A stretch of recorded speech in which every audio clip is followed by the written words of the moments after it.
Yes, good morning. 12 man's back. Transfer morning show is back. Wow, how is it that time already? The January transfer window is open.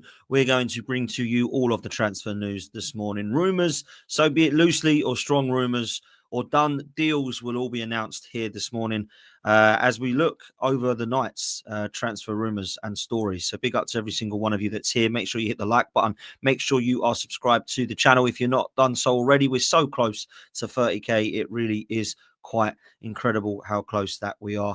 Good morning to Colin. Good morning to Alternative Facts, who actually believes that we got no chance of signing Marmoush. More on that very, very soon. Tone, good morning to you. Adam, City, Afsar, Fizzy, Ryan.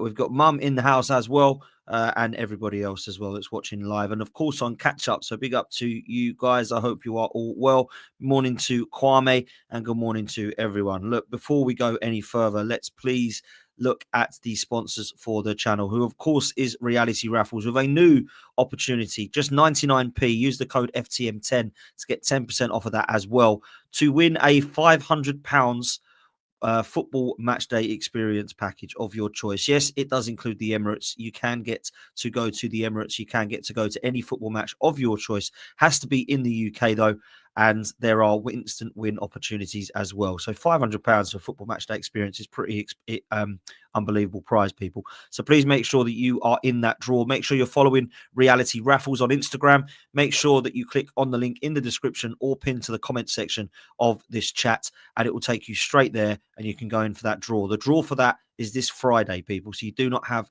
very long. So please make sure that you are in with a shout to win this. There will be a live draw on Friday. Please let me know if you are successful and what game you are deciding to go to. So big up to every single one of you. I really appreciate Reality Raffles, how they sponsor us. So please go and show them some love. Thank you so much. Now hit the like button, hit subscribe, and we are getting into the morning's news. There's rumours on Evan Ferguson. There's rumours on Marmoush. There's rumours on Marcus Rashford. There's rumours on Saliba even. We're going to bring it all to you here, so please make sure you lock in, hit the like button and subscribe. Let's talk first of all on this guy. Marcus Rashford is being spoken about by many reports and rumours and sources this morning and overnight, suggesting that Manchester United and England forward Marcus Rashford, who's only 27, by the way, it feels like he's been around forever. He has rejected 3 bids that have come from clubs in Saudi Arabia. It's worth up to £35 million a year. So he clearly does not have his heart set on Saudi Arabia. He clearly wants to stay in Europe or, of course, in England. It is reporting by TalkSport that he is favouring a move to Barcelona, although the club's financial situation would make a deal very difficult to complete. Now, I will say this.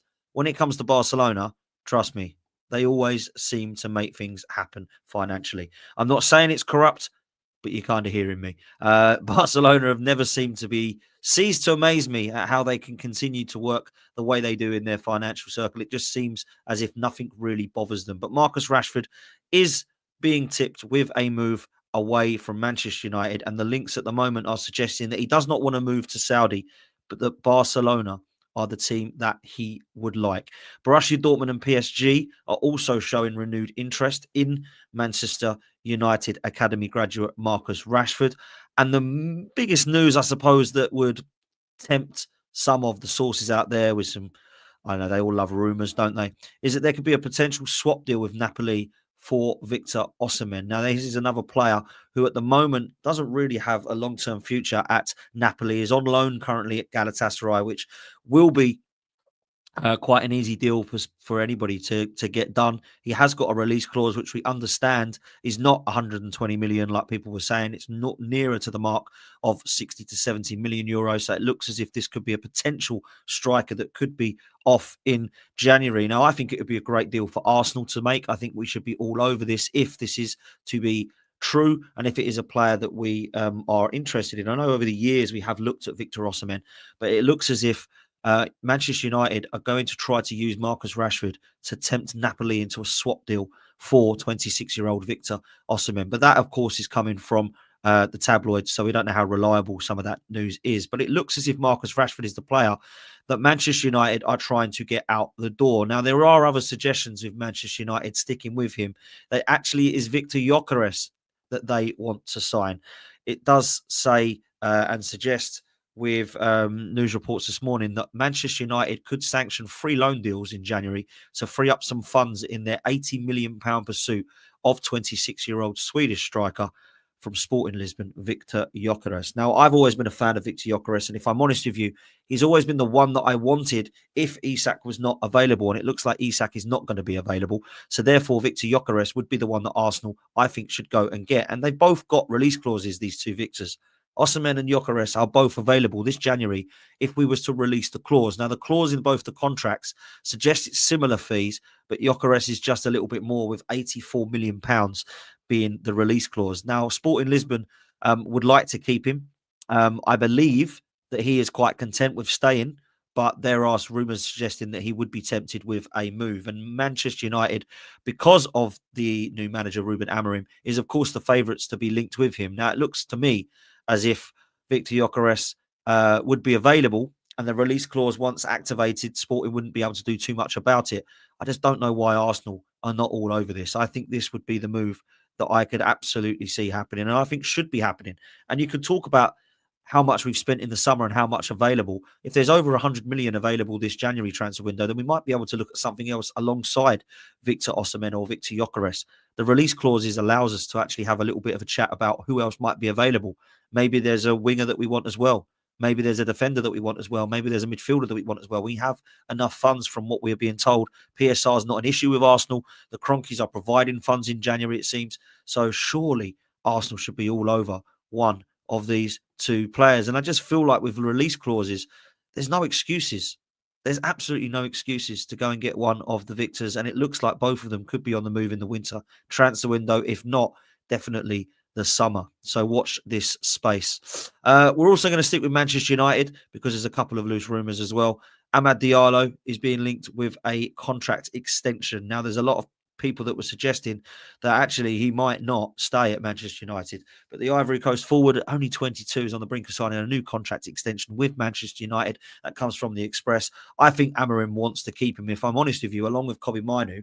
I think they're two of the most exciting Manchester United prospects that they've got. And I don't know they actually have much else. So I think for me, they need to be keeping hold of Amad Diallo. I think there'll be definite clubs interested in him. His contract does expire in the summer.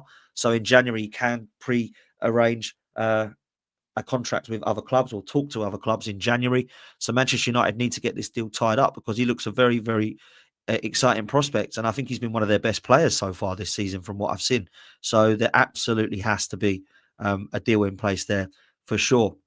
Let's take a look at sticking with Manchester United because Alvaro Carreras is a player that could be coming back to Manchester United. Manchester United could activate the 25 million buyback clause in the contract of the 21-year-old who is at Benfica.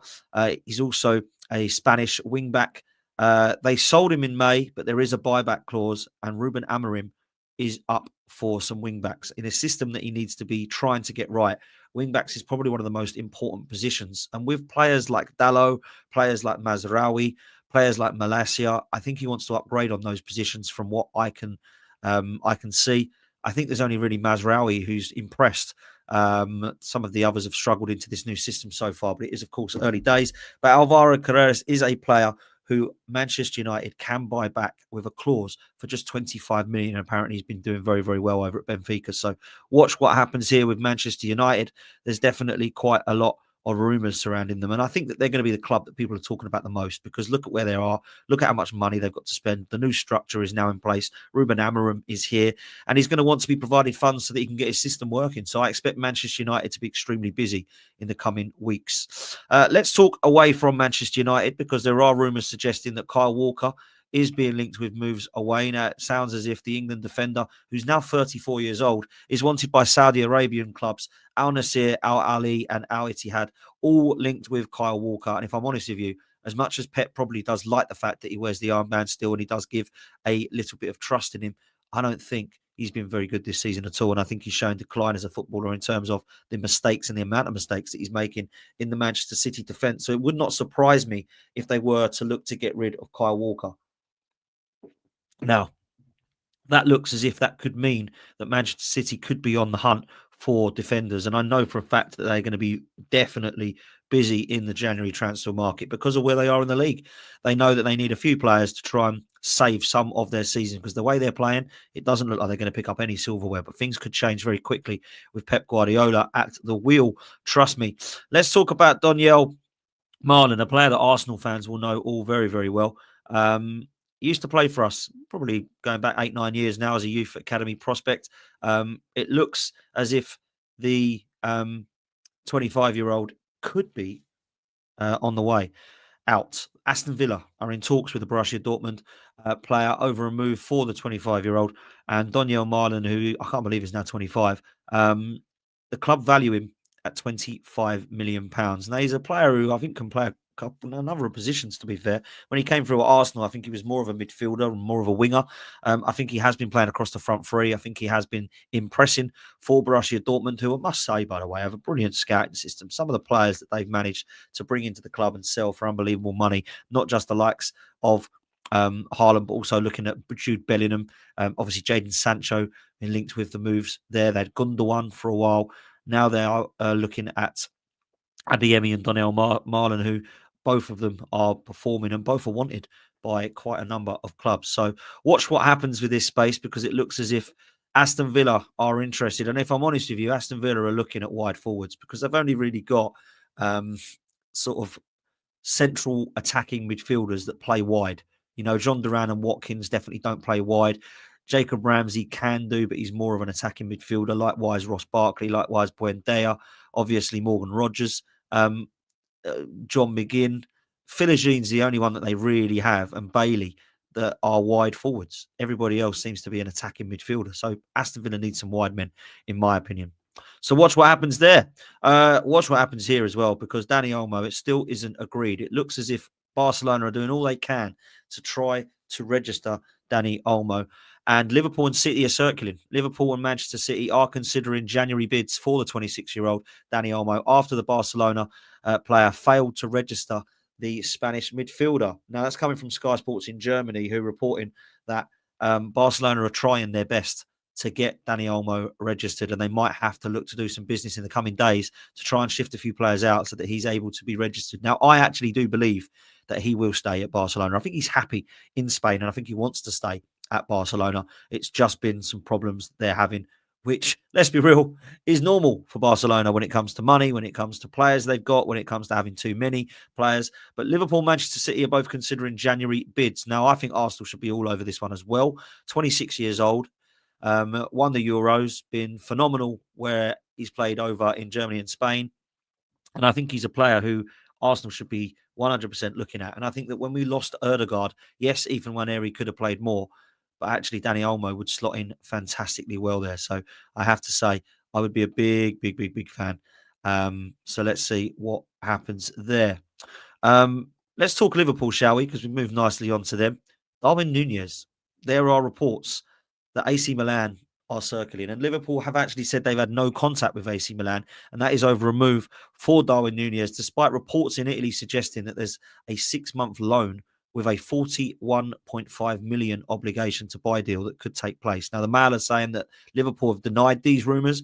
AC Milan do have an interest in Darwin Nunes, but there's no confirmed interest in a 6-month loan deal. £41 million for Darwin Nunes at a 25-year-old actually isn't so bad, is it? It's actually quite a good deal, to be fair. I actually think Darwin Nunes has a lot to offer in terms of his havoc that he causes. I actually think he's more of a wide player. I don't think he's good in front of goal, but I do think that he can cause havoc. He has absolute blistering pace, and it is a player that I think has a lot of potential still at just the age of 25. So I think it could be a good signing for AC Milan. I don't think his time's going to remain in England, if I'm honest. I think he needs to go and find a new challenge. He's not going to be playing a lot for Liverpool, it seems. So we have to see what happens there. But it could be a very interesting move for somebody. And it looks like AC Milan are the team that are interested at the moment. Spurs, they're interested in Ben Godfrey, who at the moment is not doing too well. He's fallen out of favour over at Atalanta. If you remember, he was at Everton and I think Norwich as a youngster. He's 26 years old. He is an England international. And Spurs and Wolves are both interested. Now, Tottenham and Wolves, to be fair to them, have had problems in defence through injuries or, of course, through strength in depth. And I think that Ben Godfrey would be a good player that would probably welcome a return to England in the Premier League if he is not playing too much over at Atalanta. I know that they're doing very well and find himself in a title race, so he might want to stay put for a while. But certainly Tottenham and Wolves are circling, and Ben Godfrey is the guy that they are looking at currently as a player that they might fancy taking a little punt on.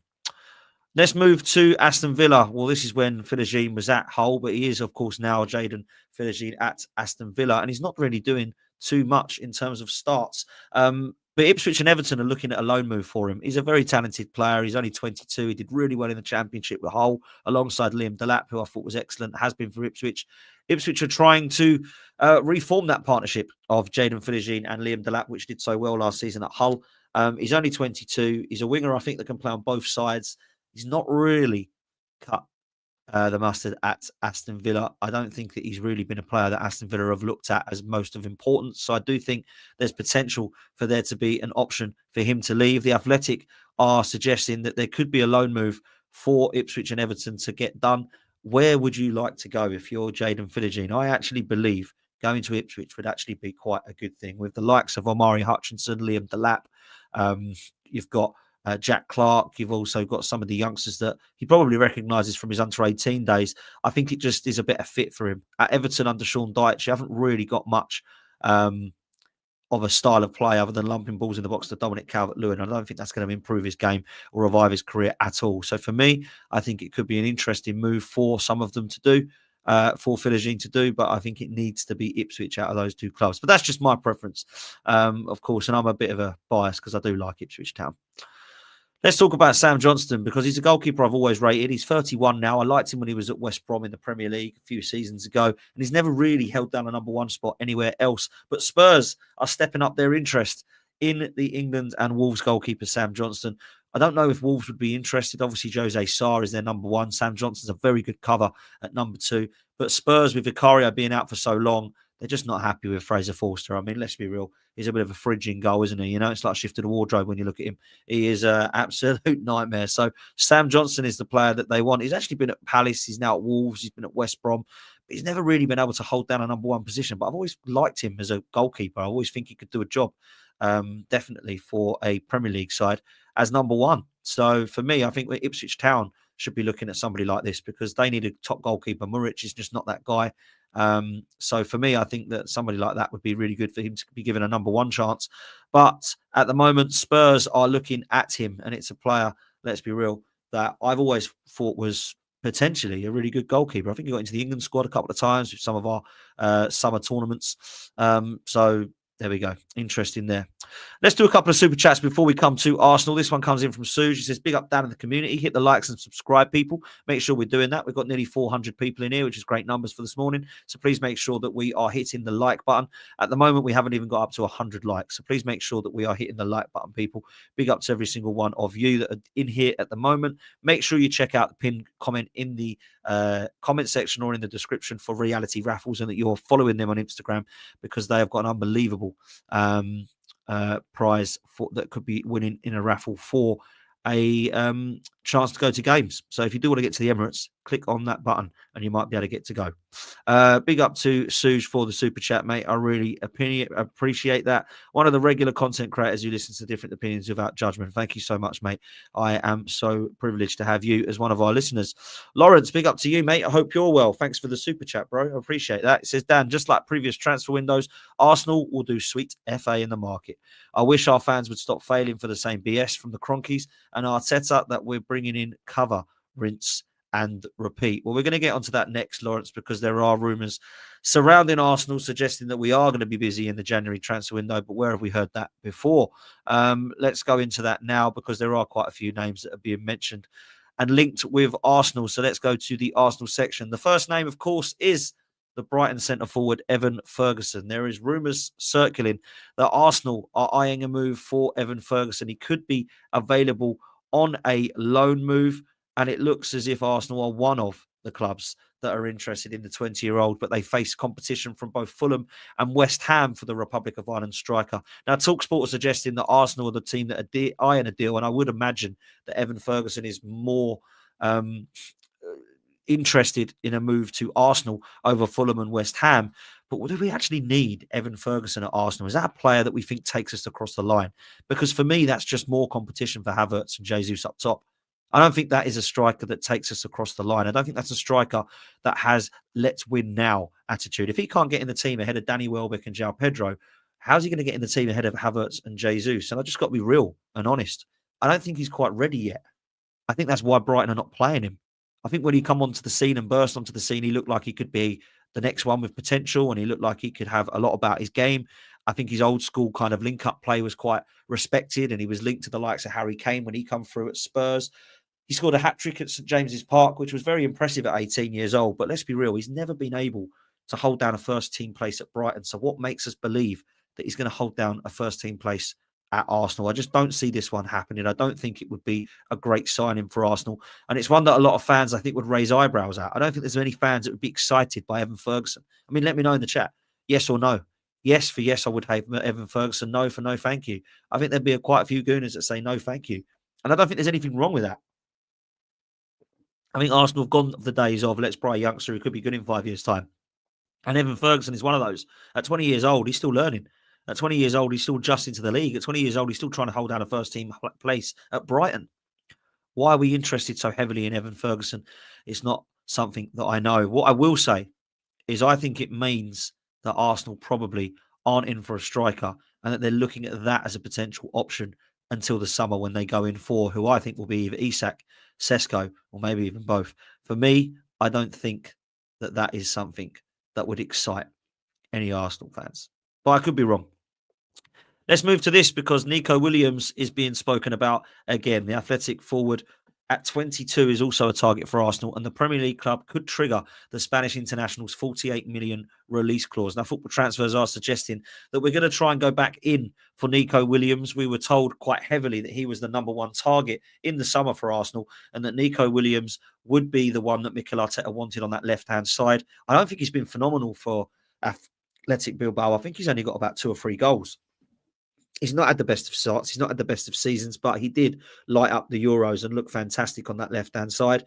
I think he has more potential than Martinelli and Trossard. I think he's definitely got an option to be brought into Arsenal and play on that left-hand side. He's a player that a lot of clubs are interested in, but there were reports suggesting that he's quite happy in Spain, and it looks as if he is more than happy to stay at Athletic Club. A lot of people were suggesting that he wants Barcelona or perhaps even Real Madrid or Atletico Madrid. But I have to be realistic. I don't think that Arsenal are guaranteed to be in the race for Nico Williams as much as I think they could release the clause, but he's going to have to want to come to Arsenal. Now, Team News and Ticks have also said this morning that they are told that there's one player who Arsenal are very close to agreeing terms with, but getting him out of his club will be the hard part. I don't have a name at the moment, but let's be real, it's probably going to be Nico Williams. Arsenal are taking the approach they took in the summer transfer window in trying to agree terms with the players and get them on board in order to, in theory, make it easier for them to get out of their current clubs. Now, that to me is linked to Nico Williams because Nico Williams, I think, is clearly the player that Arteta wants. I think he's clearly the player that Arteta has selected as the left-sided forward that he wants, but getting him out of Atletico Bilbao seems a hell of a lot harder than perhaps we thought it would have been. Now, there was a lot of reports in the summer suggesting that it was really, really hard for us to get him because he had his heart set on Barcelona and wanted to stay in Spain. It seems now that Barcelona aren't being spoken about, and they're definitely not going to be. Now they've got problems with money and Dani Olmo, and they are not interested at the moment, it seems, in taking on Nico Williams, or perhaps they would be, but just aren't able to at the moment. I wonder if that means he's going to wait till the summer and then make a decision. But we have release clauses of Nico Williams, Victor Gyökeres and Victor Osimhen that we can activate. We have to do this, people. As an Arsenal fan, I am praying that those 3 players' release clauses are activated by Arsenal because they would be fantastic signings. Now, we might not get all 3 of them, but certainly we have to try to get at least 1, maybe 2 of them. Because if we was to get Gyökeres and Nico Williams, that would be a phenomenal January transfer window. You know, and for me, who gives them very poor ratings, I'd be very, very impressed to give that an 8.5 out of 10. So for me, that's what we're going to be looking at. We know what realistically is going to happen. We'll probably end up getting somebody like Evan Ferguson on loan or Marcus Rashford on loan or both on loan. That's not a good window. Trust me. That's just giving us more backup that we don't need. We need starters at the Arsenal Football Club right now. And Nico Williams, I actually genuinely believe would be one of those. I think he sees that as a winger who can come in, be on that left, Saka on that right. It might even be that we play him and Martinelli still until Saka comes back. But Nico Williams is the guy that Arteta has clearly highlighted as being the dream signing for that left-hand side. And he has got a release clause of 48 to 49 million pounds. So please, Arsenal, please, let's get it done. Let's please get it done. The other player that Arsenal are linked with, who are apparently in the market for and are leading the race to sign, is Omar Maroush at Frankfurt. He is a 25-year-old Egyptian international whose stats are on fire at the moment. Frankfurt find themselves third in the Bundesliga, and his goals are definitely to do with that. The manager, Dino Topzoller, has been absolutely superb as well, and I think will be a manager that a lot of Premier League clubs will look at. But there's only Bayer Leverkusen under Xabi Alonso, and of course, Vincent Kompany's Bayern Munich that sits ahead of Frankfurt in the Bundesliga. It is a absolutely superb season that they are having, and Marmoush is a massive part of that. Playing up front and, of course, on the left-hand side as a left forward. I believe he can play on the right-hand side as well. He's a player that I think is very realistic for Arsenal to sign. And people are saying, no, he's going to City. City want him. Liverpool want him. Yeah, I believe that there are other Premier League clubs that are circling for him. But I do believe Arsenal have a great opportunity. He would prefer a move to England, Liverpool and Arsenal being linked. Liverpool, of course, have Salah, who could probably try to tempt him to the club. But Liverpool do also have Gakpo and Diaz and Jota and Salah all at the club that play in similar positions to him. At least with Arsenal, he's pretty much guaranteed first-team football. I think he gets into the team ahead of Martinelli and Trossard, and he certainly starts, in my opinion, ahead of Havertz and Jesus with the numbers that he's got firing at the moment. So for me, I would absolutely take him. His goals and assists are 20 and 15. With 13 goals in just 15 games and 7 assists, he is on absolute fire. And it is an absolute must as far as Arsenal are concerned. I do think that Marmoush could come in and suit the Premier League. From the style of play that you look at and how well he's done, we can't compare him to Mo Salah just because he's Egyptian. We can't say he's going to be our Egyptian king or he's going to be our next level signing. What we can do, though, is say that he's a player on absolute fire. And this is something I've said about Arsenal Football Club. We need to bring in players that are ready now. None of these that are going to need a few months. Rashford, we're going to need him to come in and hit the ground running. No, he's not going to be able to. He needs to settle in. Evan Ferguson, he's 20 years old. We're going to need to give him time. None of this rubbish. I don't want any of those players.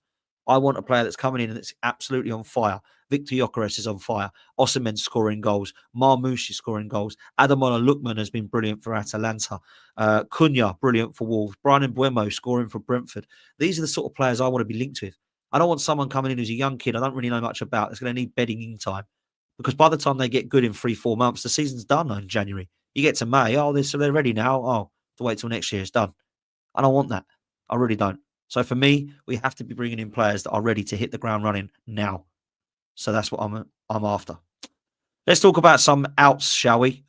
Look, it looks as if Kieran Tierney could be saying goodbye to Arsenal, and I do appreciate that probably is something that's going to happen. I think it's Celtic. Apparently, Romano is suggesting that it's Celtic. Celtic are currently in talks with Arsenal regarding a move for Kieran Tierney, with the player keen on a return to Celtic. Now, I think he needs to go there. He needs to go back home. He needs to find his feet. He needs to revive his career. He's only 27. But I would say this. Kieran Tierney is still a top player. Kieran Tierney is old school left back. Kieran Tierney overlaps, bombs it down the left and gets balls in the box, as we saw against Crystal Palace the other week when he did play. And I just want to say a massive thank you to him because I think he's given 110% since he's been here. Injuries have hurt him, but actually he's still played the most left backs of any left back that Arsenal have had under Arteta.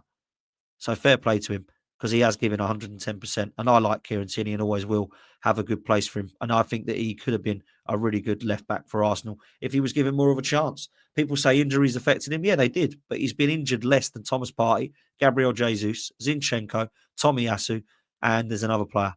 So if we're being realistic about this, Kieran Tierney actually wasn't injured and could never play for Arsenal. He was just not chosen to play in that role because Arteta didn't fancy him. So good luck to him over at Celtic. I hope he smashes it. Another player that is showing interest over in Italy is Jacob Kiwior. He's a player who has made it quite clear that he wants first-team football at Arsenal and has not managed to get it, would like to get first-team football. And over in Italy, where he started at Spezia, it looks as if there are other clubs that are interested in him. Now, is there something that we can do here? Is there a bit of move that we could do? A swap deal? Is there a kind of loan with someone else coming the other way? What is it that we can try to do? Well, it looks as if Kiwior at the moment is staying at Arsenal, but there are clubs that are circling to ask of his availability. And it looks to me, if we were to sell Tierney and Kiwior, we might actually be on the market for another defender with Tomiyasu being out, with Timber having that long-term injury, with Calafiori being injury-prone, Zinchenko being injury-prone. We can't be too short at the back. When we've got 9 defenders and they're all either injury-prone or unavailable or not fancied by the manager, you've got to say it might need to be reviewed there, and we look at who actually has a future at the club in defence and who doesn't. That's what I will say. And I leave you with the news that Saliba, yes, you've guessed it, Real Madrid are circling. Florentino Perez has said that William Saliba is a dream signing for Real Madrid in the near future. Now, that part is interesting. In the near future. It doesn't mean January. It doesn't mean this summer. It means they are coming. They're circling. They are vultures and they are coming down for their prey. And Saliba is that prey. Alongside Alphonso Davies and Trent Alexander-Arnold, 2 other players they want on a free transfer in the summer. And it looks as if both of those players could have already agreed to go to Real Madrid this summer on a free. Now, what a defence that would be that they're trying to build. They've obviously got their midfield with Camavinga and Valverde and Jude Bellingham. They've got their front 3 now of Vinny Jr., Rodrigo and Mbappe. They want to get, alongside Courtois, their back line sorted. It looks like Trent will be their right back. Left back will be Alphonso Davies. They are after Saliba and 1 more centre-back. And there were some loose rumours suggesting that Gabriel was being tipped as a player that they would be interested in getting as well. Now, there was obviously other rumours and suggestions that they might look at other defenders. And I did make the rumour and suggestion last night that maybe they could just go up to Liverpool and say, right, it's January, you 3, you're all coming to Real Madrid. Salah, Van Dijk, Trent, go win the league with Liverpool. Go do what you can in the Champions League and the other competitions, but you're going to be playing for us next season. Can you imagine that? And they get Saliba the following summer. Wow. Imagine having Courtois in goal, Trent, Alphonso Davies, Van Dijk and Saliba, Bellingham, Valverde, Camavinga, Mbappe, Vinny Jr. and Rodrigo. Whoa. Building Galacticos, aren't they? That's what's happening. Look, I truly do believe that Saliba will end up at Real Madrid one day. But I do think we can keep hold of him for a couple of years. But there's a massive if to that. If we get to 2026, 27, and we've still not won anything, I think he's going to go. Now, it might be that he goes anyway, and I do believe he will go anyway. I think like Trent, he's won everything in the game. He's won everything with Liverpool. He could be a Liverpool legend, but he is being tempted by Real Madrid. When you've won everything in the game, it's still difficult when you've got Real Madrid. So you can't even say that trophies will keep you happy. But I do believe that he will have regret if he leaves Arsenal without winning anything. And it won't be on Saliba. It'll be on the lack of ambition that we've shown as a football club. Just like it was when Van Persie went, just like it was when Fabregas went, just like it was when Sanchez went and all the guys went to Man City. They said, well, our ambition is to win and yours is to try and get top 4. I'm going to go to a club that's going to win stuff. And years ago at Highbury, I said this a while ago, players like Anelka left and regretted it. Overmars and Petit said they both regretted leaving Arsenal so early. And then you look at the Emirates era. Sanchez left and he's the only one that I think hasn't really managed to win anything with his move. He had to go back over to Italy to start winning again. You got Fabregas who went on and won with Barcelona. Thierry Henry went and won with Barcelona. Robin Van Persie went and won a league title with Manchester United. We had Nasri and Clichy and Sagna and Adebayor and Kolo Touré all win league titles with Manchester City. They've all made the right decision and the right moves. So we have to be realistic now. Do not let that happen again. Do not let this youth project crumble like we have in the last 2 youth projects. When Ramsey and Wilshere and Oxlade-Chamberlain and all these guys have moved on. When Fabregas and Van Persie have all moved on. We don't want to be seeing that again. So let's win with this team. Go and get that Carabao Cup in March. Get some winning mentality. And then get us across the line in May. That's what needs to happen. Listen, people, there's over 500 of you in here. Please make sure you do me a favour. Hit the like and the subscribe button. That's what we need from you guys. We also need you to take a look at this opportunity. Reality Raffles have given the opportunity to win a £500 football match day experience in this raffle. It's only 99p a ticket. So please make sure you click on the description or in the pinned comments. Takes you straight there. Use the code FTM10, which will get you 10% off. And you can get in with a draw. And please let me know if you win. And I might see you at the Emirates. If you do, of course, get that opportunity. So please make sure you're in that to win it because it's a great opportunity. The draw is on Friday, people. So please make sure that we get there. You've got a week to enjoy it. So please make sure that you get your tickets. You must do that. Make sure you're following Reality Raffles as well on Instagram because they've got unbelievable prizes and they're going to be our sponsors for the channel for the next few, for the foreseeable future. Big up to every single one of you. I'm going to be back with a show later on. So please make sure you come and join us there. I will see you next time. Take it easy. Have a great, great day. And I will see you very, very soon. Up the Arsenal. Latest, people.